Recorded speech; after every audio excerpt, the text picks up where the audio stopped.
یہ تو بیچارے صحیح سالم ہیں، نیک ہیں اور بڑے خوبصورت ہیں، بڑے خوبصورت ہیں، ان کی آنکھیں بھی اچھی ہیں، سب کچھ اچھا ہے، ان سے کہا جا رہا ہے میری بیٹی اندھی ہے اور کانوں سے سنتا نہیں ہے، پیروں سے طاقت نہیں ہے چلنے کی، قبول ہے؟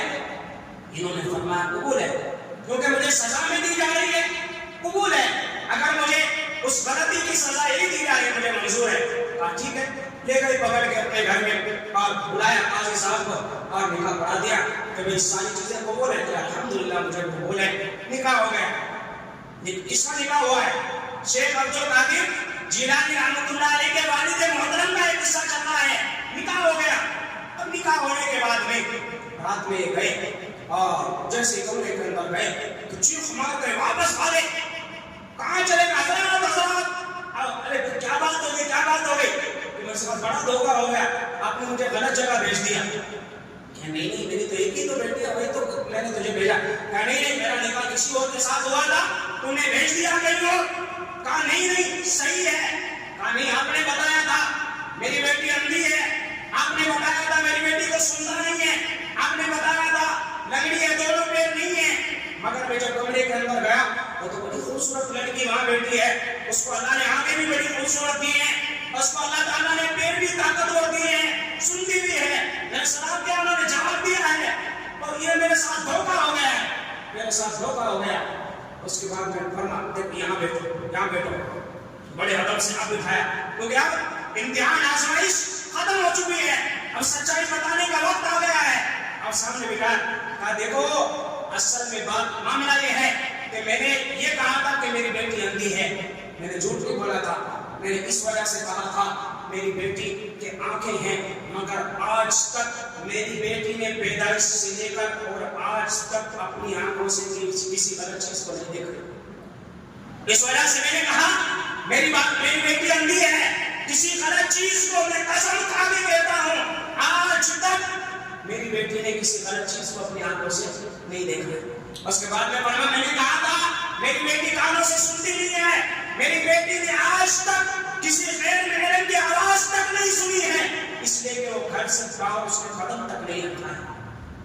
میں نے کہا تھا کہ اس کے پیر لگنے طاقت نہیں ہے، اور میری بیٹی نے صرف اللہ کی رضا کی خاطر قدم اٹھایا ہے، باقی ایک قدم تک میری بیٹی نے کسی غلط کام کے لیے نہیں اٹھایا ہے۔ اس وجہ سے میں نے کہا تھا میری بیٹی اندھی بھی ہے، میری بیٹی سنتی بھی نہیں ہے، میری بیٹی لنگڑی بھی ہے، تو تم نے قبول کر لیا تھا، آج تمہارا امتحان مکمل ہوا، میری بیٹی الحمدللہ صحیح سالم ہے اور وہی تمہاری بیوی ہے۔ تو یہ نکاح ہو گیا مکمل۔ اور یہ کون بنی ہے؟ بعد میں چل کر شیخ عبد القادر جیلانی رحمۃ اللہ علیہ کی والدہ بنی ہے۔ تو والد ایسے اللہ والے کہ ایک سیب انہوں نے کھا لیا بغیر اجازت کے تو ان کے اندر نفسہ طاری ہو گیا، میں نے ایک سیب بغیر اجازت کے کھا لیا، پتہ نہیں یہ حلال ہے، پتہ نہیں یہ حرام ہے، پتہ نہیں یہ جائز ہے، پتہ نہیں ناجائز ہے۔ ایسا اللہ سے ڈرنے والا باپ اور ایسی باخبر ماں، دامن ماں کہاں ملتی ہے؟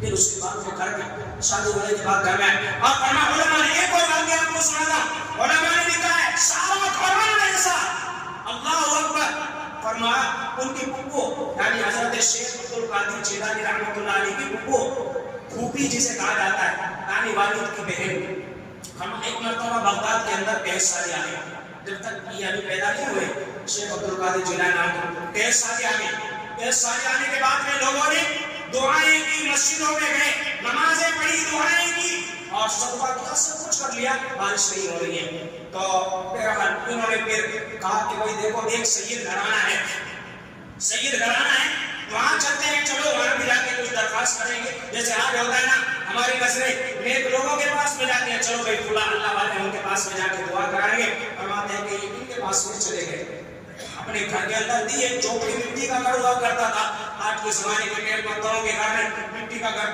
چوپڑی کے اندر تھی، کسی نے جا کے آواز لگائی تو انہوں نے پردے کے اندر سے بتاؤ کیا بات ہے، انہوں نے بتایا کہ اس طرح بارش کے واسطے ہم درخواست کرنے آئے ہیں کہ اللہ سے دعا کرتے، ہو سکتا ہے اللہ تعالیٰ تمہاری دعا کو قبول فرما دے اور اللہ تعالیٰ بارش برسا دے۔ میں نے کہا ٹھیک ہے چلے جاؤ، واپس آ گیا مجمع، انہوں نے جھاڑو اٹھائی اور جھاڑو اٹھانے کے بعد میں باہر آئی اور اپنا آنگن جو ہوتا ہے نا، آنگن جو ہوتا ہے دہلیز کے باہر کا، اس کو صاف کیا، اس کو صاف کرنے کے بعد میں پھر مصلی اٹھا کے لائی، وضو بنایا اور 2 رکعت نفل نماز پڑھی، اور اس کے بعد میں ہاتھ اٹھائے اور ہاتھ اٹھا کر کے صرف 2 الفاظ کہے، اللہ میں نے صاف کر دیا ہے، اب اس میں پانی چھڑکنا تیرا کام ہے۔ پانی چھڑکنا یعنی جیسے مٹی دھول ہوتی ہے نا، اس کے اوپر پانی چھڑک دیتے ہیں تاکہ دھول نہ اڑے، پہلے صفائی کرتے ہیں اس کے بعد میں پانی چھڑک دیتے ہیں۔ تو کہا کہ صاف کرنا میرا کام تھا، اب بارش برسانا تو میرا کام نہیں ہے، بارش برسانا تیرا کام ہے، میرا کام میں نے کر دیا، تیرا کام یا اللہ تو کر دے۔ بس یہ 2 الفاظ کہے، اس کے بعد اپنا مصلی یوں بند کیا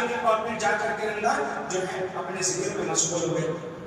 آج میں دیکھ رہا ہے، ہم نے تو کہا دعا کرنا، یہ رو رو کے دعا کریں گے، ہم تو یہ سمجھ رہے تھے بڑی لمبی دعا کریں گے، ہم تو یہ سمجھ رہے تھے، مگر انہوں نے تو کیا کیا، 2 لفظ کہے، اللہ میرا کام میں نے کر دیا، تیرا کام تو کر دے۔ یہ کیسی دعا ہے بھائی، یہ کیسی دعا ہے؟ کسی کو کوئی بھی کچھ بھی سمجھ میں نہیں آیا، یہ اندر چلی گئی۔ آدھے گھنٹے کے بعد میں دھوپ نکلی ہوئی، سورج نکلا ہوا ہے، کوئی آثار نہیں ہے، کوئی نشانی، کوئی علامت بارش کی نہیں ہے۔ آدھے گھنٹے کے بعد میں دیکھا ایک زور سے بادل اٹھا آ رہا ہے، اور آدھے گھنٹے کے بعد میں اتنی زور سے بارش برسنا شروع ہوئی۔ تو یہ ہوتے ہیں اللہ والوں کی بات، اللہ والوں کو لمبی لمبی رکعتیں، لمبی لمبی دعائیں کرنے کی ضرورت نہیں، بس وہ اپنی زبان سے الفاظ نکالتے ہیں اور اللہ ان کے الفاظ کو قبول فرما لیتا ہے، اللہ ان کی دعاؤں کو ایسے قبول فرماتا ہے۔ تو یہ گھرانہ ہے شیخ عبد القادر جیلانی رحمۃ اللہ علیہ کا۔ باپ دیکھو وہ اللہ کے ولی، ماں دیکھو وہ اللہ کی ولیہ، اور ان کا نام ہے سیدہ فاطمہ، اور ان کا جو نسب ہے 14 پشتوں کے بعد میں حضرت علی رضی اللہ تعالیٰ کے بیٹے حضرت حسین رضی اللہ تعالیٰ سے جا کے ملتا ہے، اور حضرت شیخ عبد القادر جیلانی رحمۃ اللہ علیہ کے والد حضرت موسیٰ، ان کا نسب 11 پشتوں کے بعد میں جا کے حضرت حسن رضی اللہ تعالیٰ سے ملتا ہے۔ یعنی دونوں طرف سے، ماں کی طرف سے بھی اور باپ کی طرف سے بھی یہ سید ہے، یہ سید گھرانہ ہے، سارا گھرانہ ایسا، سارا گھرانہ ایسا کیسا؟ اللہ سے ڈرنے والا۔ آج ہم کہتے ہیں نا کہ ہم تو عبد القادر جیلانی رحمۃ اللہ علیہ کو ماننے والے قادری ہیں، الحمدللہ ہم بھی ماننے والے ہیں، مگر مانو تو صحیح، مانو تو صحیح، مانو تو صحیح۔ کیسے مانو؟ اگر عورت ہے، ہر عورت شیخ عبد القادر جیلانی رحمۃ اللہ علیہ کی والدہ جیسی بن جائے، تب کہیں گے کہ ہاں واقعتاً تم ان کو ماننے والی ہو۔ مرد ہے تو حضرت شیخ عبد القادر جیلانی رحمۃ اللہ علیہ کے والد جیسا بن جائے، تب کہیں گے کہ ہاں یہ اللہ سے ڈرنے والا۔ ڈرو اللہ سے، ہمارے دلوں میں اللہ کا خوف نہیں، اللہ کا ڈر نہیں، نہ حلال کا ہمیں پتا، نہ حرام کا ہمیں پتا، نہ جھوٹ کا پتا، بات پر جھوٹ ہم بولے جا رہے ہیں، ہر بات میں ہم دھوکہ دیے جا رہے ہیں، نہ مسلمان دیکھ رہے ہیں، نہ غریب دیکھ رہے ہیں، نہ امیر دیکھ رہے ہیں، کسی کو نہیں دیکھا جا، بس ہمارا پیٹ یہ بھر جائے، چاہے اس میں حرام آ جائے حلال آ جائے، کوئی فرق نہیں پڑنے والا۔ اور ہم کہتے ہیں کہ ہم تو فلاں کو ماننے والے، ہم تو ان سے محبت کرنے والے۔ ان کے والد تو ایسے ایک شیخ چلا گیا، نوشہ جاری ہو گیا، کہیں اللہ مدد نہ کر دے، اور یہاں گھر کے گھر دبائی بیٹھے ہیں، ہمارے اوپر کوئی اثر تک نہیں ہو رہا، لاکھوں کروڑوں دبائی بیٹھے ہیں، کوئی اثر تک نہیں ہو رہا۔ کوئی یتیم ہماری طرف سے مر رہا ہے، بھوکا مر رہا ہے، پیاسا مر رہا ہے، یہاں گھروں میں بریانیاں بنا کے کھا رہے ہیں، کوئی اثر تک نہیں ہو رہا۔ جس کا حق دبا کے آج گھر میں بیٹھ کے تو دسترخوان لگا کے کھا رہا ہے، کبھی سوچا کیا تو نے تیری طرف سے کتنے لوگوں کے گھر اجڑے ہیں، کتنے بچے یتیم ہوئے ہیں، تیری طرف سے کتنے بچے بھوکے سو رہے ہیں، کبھی تو نے سوچا بھی نہیں ہے؟ اور بچوں کے دل سے نکلی ہوئی ہے کہا تجھے ہلاک کر کے رکھ دے گی، تجھے برباد کر کے رکھ دے گی، اور تو کہتا ہے کہ میں تو بخشا جاؤں گا، میں تو عبد القادر جیلانی رحمۃ اللہ علیہ کو مانو، محبت کرو، سچی محبت کرو، جیسے وہ اللہ سے ڈرتے تھے ایسے اللہ سے تم بھی ڈرو، جیسے ان کی ماں حیا کرتی تھی اللہ سے، ایسی حیا بنو، ایسی دامن بنو، ایسی نمازی بنو، ایسا تقویٰ اپنے اندر لاؤ، تمہارے بچے بھی دیندار بنیں گے، تمہارا گھر بھی دیندار بنے گا، تمہارا مال دیندار بنے گا۔ صرف چلانے سے کچھ نہیں ہوتا ہے، چلانے سے کچھ نہیں ہوتا۔ ایک آخری بات بتا کے بات کرتا ہوں، آپ کا وقت پورا ہو گیا۔ آپ بازار میں جاؤ گے، بازار میں ایک پتلا بنا ہوتا ہے، شیر کا بھی پتلا آپ کو ملے گا، ہاتھی کا بھی ملے گا، آپ کو ٹائگر کا بھی ملے گا، ملتا کہ نہیں ملتا؟ اپنے بچوں کو 100 200 500 روپے کا گرا کے لاتے، گھر میں لا کے رکھ دیتے، آپ اسے لا کے یہاں مسجد کے باہر رکھ دو تو سارے لوگ مسجد سے ڈر کے بھاگ جائیں گے؟ نہیں بھاگیں گے، کوئی نہیں بھاگے گا۔ سب کو پتا ہے یہ پتلا ہے، یہ نقلی ہے، جعلی ہے، کچھ نہیں ہوگا اس سے. سمجھ میں آ رہا کہ نہیں آ رہا؟ اور ایک اصلی کئی پر آ جائے یہاں باہر فیلڈ میں آنا دور کی بات پتا چل جائے یا کارگل کے پہاڑ کو آیا ہے سارے گھروں کے دروازے بند ہو جائیں گے. کیوں؟ اصلی شہر آیا ہے. تو صرف پتلے سے کچھ نہیں ہوتا. ایسے ہم صرف مسلمان ہیں چلاتے رہے کہ ہم مسلمان ہیں, ہم عاشق ہیں, ہم محبت کرنے والے ہیں, ہم یہ ہے وہ ہے, چلانے سے کچھ نہیں ہوگا. اندر سے بن کے دکھاؤ تب کچھ ہوگا. جب تم اندر سے ایسے بنو گے نا جیسے وہ بنے تھے تو انشاءاللہ تم ہاتھ اٹھاؤ گے, اللہ تمہارے ہاتھ اٹھانے سے پہلے تمہاری دعاؤں کو قبول کرے گا. تم ہاتھ اٹھاؤ گے, اللہ تمہارے ہاتھ اٹھانے کی لالچ کو رکھے گا. کوئی دشمن تمہارے اوپر مسلط نہیں ہوگا, کوئی تمہارے خلاف ایک آواز تک نہیں نکالے گا. مگر بنو تو سچے مسلمان. ایسے چلانے سے چیخنے سے کچھ نہیں ہوگا. اس لیے میرے بھائیوں ہم اللہ سے ڈریں, اللہ کا خوف, اللہ کا ڈر اپنے اندر پیدا کریں. ظاہری اعتبار سے بھی پکے مسلمان بن جاؤ اور باطنی اعتبار سے بھی پکے مسلمان بن جاؤ. نام کے مسلمان نہ بنو, نہ کام کے مسلمان بن جاؤ. تب انشاءاللہ دنیا میں بھی اللہ ہماری عزت رکھے گا اور آخرت میں بھی اللہ بزرگوں کے صدقے تو پھر اللہ ہمیں جنت کے اندر داخل کرے. بغیر کچھ کیے کہ